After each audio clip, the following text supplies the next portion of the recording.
guys, Dale Boy here, aka Blue Collar Sports TV. Hopefully you guys are doing well. If you're new here, smash that like, hit subscribe, all of that good stuff. So some interesting news coming out of Riyadh season, and a new event that goes down in November, presumably in Saudi Arabia. Turki Al-Sheikh announced, and the Ring magazine have reported that David Benavidez will be making his Riyadh season debut. Of course, Benavidez right now is the WBC light heavyweight champion after Dmitry Bivol was stripped of his title for having a trilogy fight with Artur Beterbiev. But Benavidez is defending his WBC title. Now, most people, including myself, were under the impression that Benavidez would be defending against Callum Smith, who is the mandatory for the title following beating Joshua Buatsi in a really good fight. And, you know, I was quite satisfied with Benavidez versus Callum Smith. I felt it would be a good fight stylistically, a fight that would entertain. But that's not the route Benavidez is going down. Instead, Turki Al-Sheikh announced that Benavidez would be fighting Anthony Yarde. Now again, I don't dislike the fight.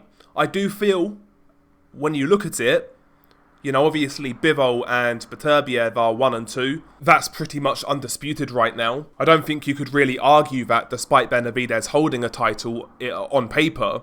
And yeah, Benavidez I would rank as the third best light heavyweight. But when you look outside of the top 3 at light heavyweight, the options of viable contenders becomes a little less apparent. But you could argue that Callum Smith is arguably the most deserving of a fight with Benavidez. He's coming off a good win over Joshua Buatsi, like I said, who was unbeaten, being a former world champion in the division below. And overall, I just felt he was in the best standing to get a shot at Benavidez. Anthony Yarde, on the other hand, since that loss to Beterbiev, where he put up a good showing, actually put up a better showing than Callum Smith. But after that, I don't think Anthony Yarde has really looked all that great, to tell you the truth. He's had, 2 or 3 fights since then? One of the fights, he's had 4 fights since then. 2 of those fights were against absolute no-hopers, so you can't really read too much into that. But the last 2 fights in particular, I don't think Yarde has looked all that great. Both have gone the decision. One was against a guy called Ralphs Vilkans, who was a Latvian unknown light heavyweight, went into that fight with a record of 17-1 with no punching power. But in that fight, Vilkans gave Yarde actually a hard fight. Vilkans was dropped in the first round, but I felt he outworked Yarde in many rounds. I actually felt that was a close fight that Yarde just about won. Didn't look good in that fight. Wasn't active. Couldn't really go through the gears. Didn't look all that dynamic. Not a great performance. And in his last fight with Lyndon Arthur, again, he had some trouble there. Now, he ground down Arthur and began to outwork him as that fight went on. Arthur became more and more negative as the bout went on after boxing quite well early on.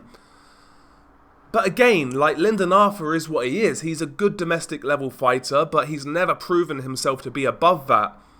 And, if Yarde is this world level guy, which he says he is, then, you would think he would beat Arthur more decisively, because it was still a relatively competitive fight, 116, 112 and 115, 113 on the scorecards. For me, he didn't impress in that fight with Lyndon Arthur. I was expecting a statement from Anthony Yarde, which he didn't deliver. So for me, he's coming off 2 distinctly average performances against guys who are not close to world level. Yarde's always been one of those fighters to where he's had a lot of, and still does have a lot of, natural athletic ability, speed, power, etc.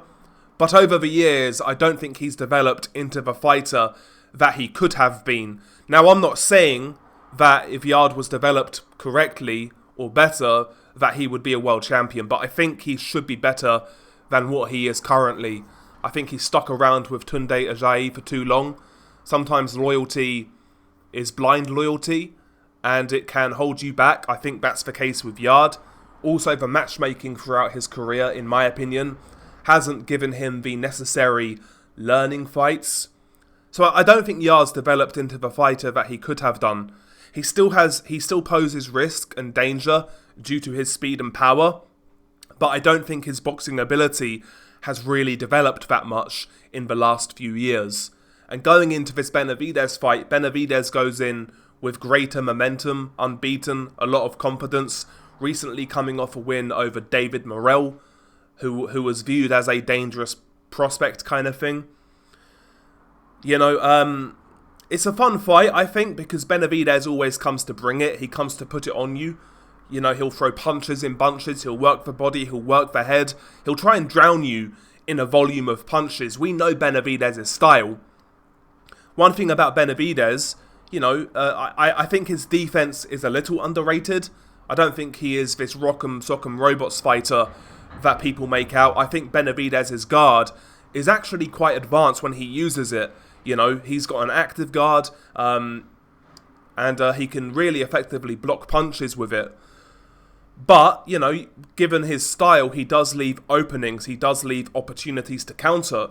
And one thing about Yarde, he does have speed, he does have power. We haven't really seen Benavidez get hit at light heavyweight by a full-blooded puncher. And I would say Yarde does have power at light heavyweight. You know, Vodzik had power, but he was tip-tap boxing. I don't know what he was thinking that night, in fact, you know. He had Benavidez very tired in the second half of their fight, but he never put it on Benavidez. Never tried to test his chin. Maybe Yarde can. You know, Yarde's chances lie purely with his speed and power, whether he can get a reaction from Benavidez. He can't outwork Benavidez, you know, but it's whether he can hurt Benavidez. And the speed and power does give this fight a little bit of intrigue. I make Benavidez a big favourite naturally, you know, considering where both guys are at in their careers, considering how Yarde's been looking recently. But Yarde's a big lump, you know. He's a big lump, so maybe he can pose some questions. I do think it's going to be entertaining. I do. I don't hate the fight. I'm not against it per se, but you look at the viable contenders for Benavidez, the viable fights he's got. I do think Callum Smith was more deserving, personally. Just how I feel about it. But, you know, again, I don't hate the fight, so yeah, I'd be looking forward to this one somewhat. Can Yarde shock the world? I don't think so, but his power makes it interesting. His power and speed, I think, makes him live to a certain degree. And maybe we'll see Benavidez's chin tested by Yarde. We shall see. We shall see. But I think it's going to be entertaining. And I guess that's the main thing, right? But anyway, share your thoughts below. It's been your guy Delboy. Peace.